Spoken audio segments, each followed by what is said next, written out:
Hola a todos, en este vídeo vamos a explicar la relación que hay entre el pH, el KH y el CO2. Este es un tema muy importante para los acuarios plantados. Pero primeramente vamos a hacer una breve definición de en qué consiste cada cosa. El pH lo que nos va a medir es la concentración de iones de hidrógeno que están disueltos en el agua y es una medida logarítmica que va de una escala de 0 a 14.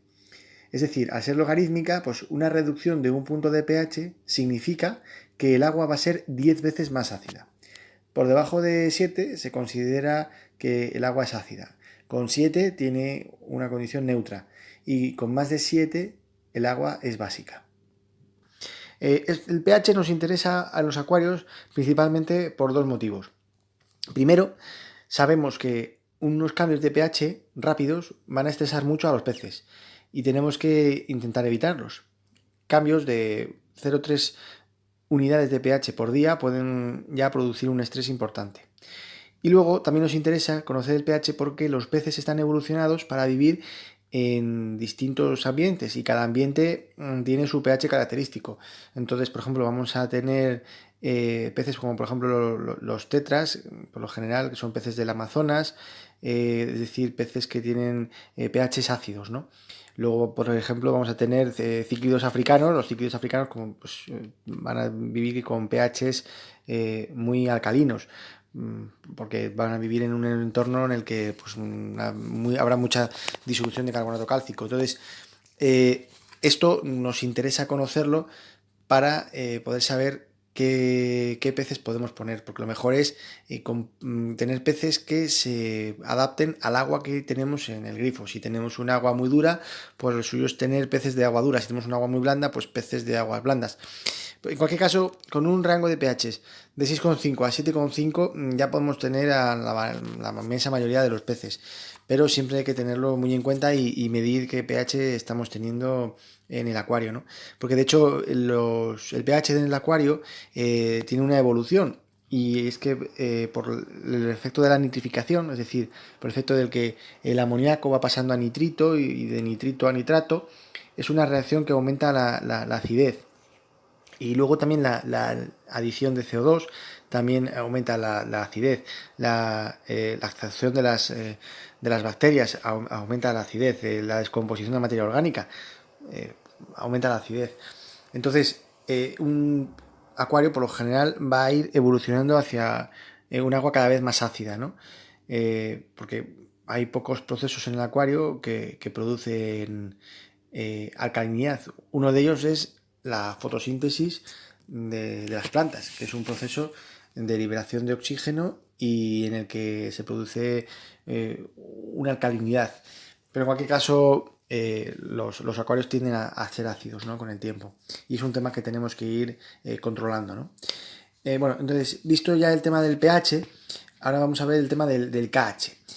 El KH lo que nos va a medir es la alcalinidad del agua, es decir, si tenemos agua pues dura o blanda. Si tenemos un KH elevado, tendremos un agua muy dura. Si tenemos un KH muy bajo, vamos a tener un agua muy blanda.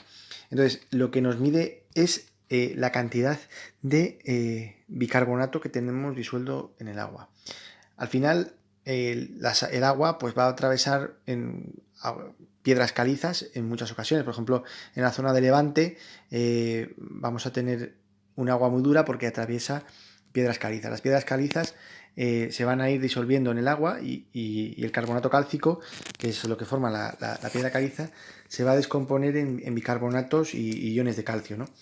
Entonces, los iones de calcio, junto con los iones de magnesio, van a dar lugar al GH y los bicarbonatos pues van a dar lugar al KH. Entonces, al final KH y GH están relacionados, ¿no? Porque el bicarbonato, cuanto más bicarbonato hay, pues más iones de calcio vamos a tener, ¿no?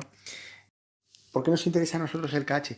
Nos interesa en los acuarios por la capacidad que tiene de buffer, es decir, es como si fuese una esponja para el ácido. Nosotros introducimos ácido y vamos a hacer que el KH absorba ese ácido y no nos suba el pH. La clave está en esta fórmula, en la cual nosotros cuando añadimos un ácido vamos a mover la ecuación hacia la izquierda, entonces va a ir desplazándose hacia la izquierda y vamos a ir eliminando los carbonatos y vamos a acabar teniendo menos carbonatos, pero vamos a absorber esos iones de hidrógeno, ¿no? Cuando tenemos una inyección de CO2, lo que nosotros hacemos al final es generamos esos iones de hidrógeno porque estamos moviendo la ecuación hacia la derecha. Entonces, al mover la ecuación hacia la derecha, generamos esos iones de hidrógeno, generamos esos carbonatos y entonces estamos aumentando la acidez del agua.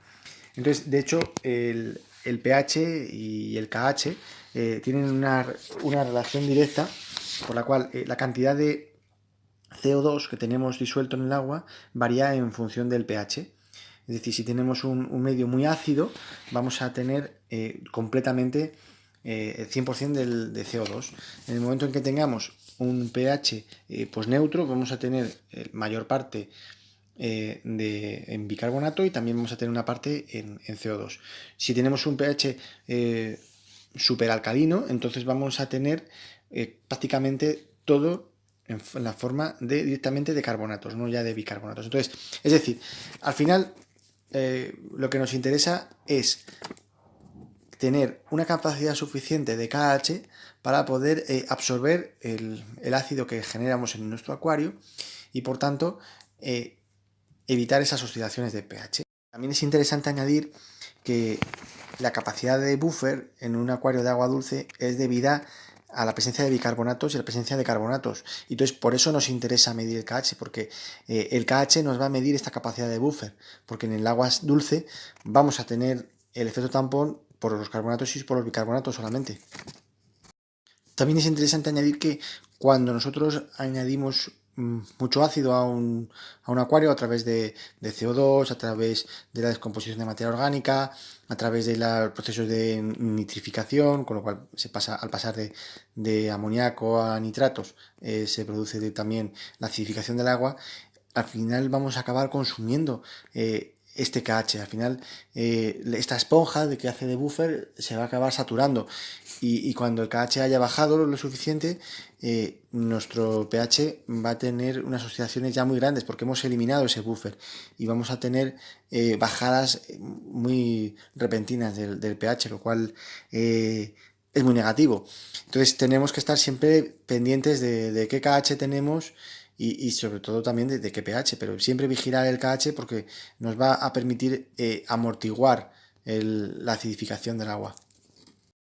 En definitiva, al final lo que nos interesa es que tenemos un KH suficiente que al añadir el CO2, que el CO2 por ejemplo se añade durante la noche con la respiración de las plantas o por ejemplo también con la respiración de los peces, vamos a producir CO2 durante la noche y luego durante el día la vamos a retirar porque las plantas lo van a consumir durante la fotosíntesis, ¿no?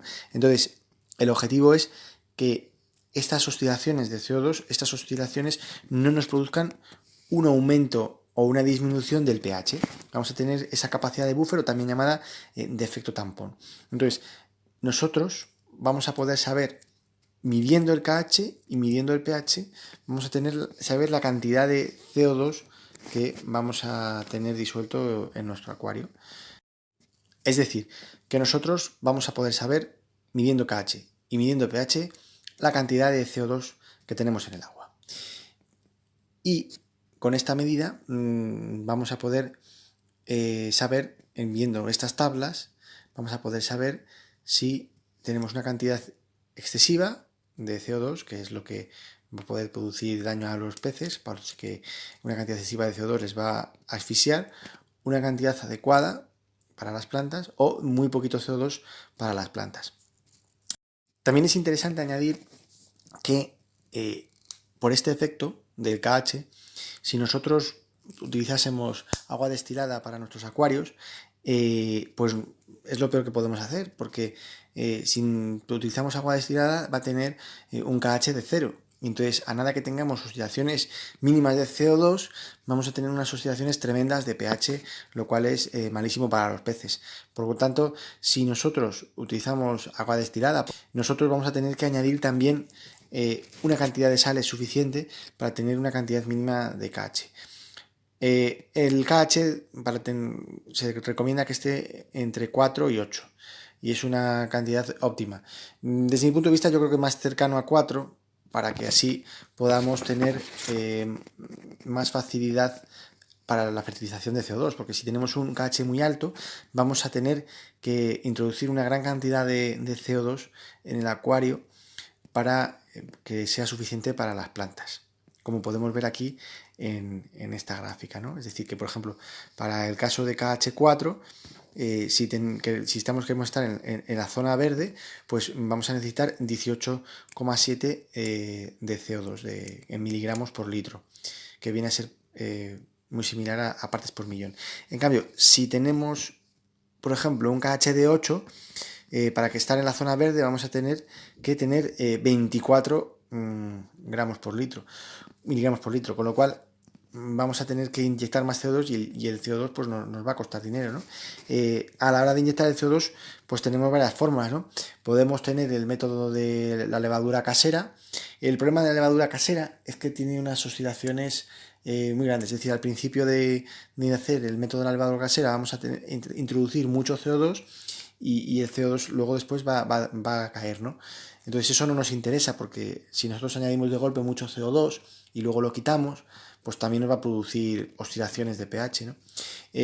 Luego hay otros métodos de levadura muy similares a los de la levadura, pero que están comercializados por empresas y le añaden una serie de aditivos por los cuales la reacción se estabiliza con el tiempo, ¿no? Entonces esto también sí que puede ser quizás más interesante, ¿no?, que el método casero. Y luego está el mejor método, por supuesto, pero también es mucho más caro, que es directamente la inyección de CO2 a partir de una bombona. Si nosotros queremos aumentar la dureza de nuestra agua, porque tenemos un agua muy blanda y nos interesa, por ejemplo, pues tener peces que requieran aguas duras, como por ejemplo pueden ser cíclidos africanos, o pueden ser, por ejemplo, los guppies, mollies o platis, que requieren también un pH elevado, pues lo que podemos hacer es añadir bicarbonato sódico. El bicarbonato sódico nos va a aumentar la concentración de carbonatos y entonces vamos a tener mayor capacidad de KH y al final, al subir el KH, pues vamos a subir también el pH, ¿no? ¿Cuánta cantidad de bicarbonato? Bueno, pues si añadimos 2 cucharaditas pequeñitas por cada 50 litros, en teoría nos subiría 4 unidades de KH. Si por el contrario nosotros lo que queremos es bajar el pH, entonces si partimos de aguas muy duras, vamos a tener problema porque vamos a tener mucha capacidad de buffer. Entonces vamos a tener que gastar mucho ácido en eliminar el buffer y conseguir que nuestro pH baje, ¿no?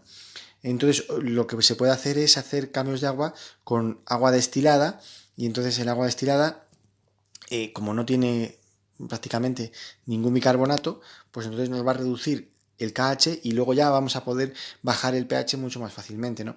Entonces, por ejemplo, podemos bajar el pH por ejemplo, con turba. La turba va a reducir nuestro pH, pero siempre que hayamos bajado previamente el KH. Para bajar el pH también lo que podemos hacer es, al final, es añadir el CO2, porque si añadimos el CO2, automáticamente nuestro pH, pues al final acabará bajando también, ¿no? Bueno, pues esto ha sido todo, espero que os haya gustado y hasta luego.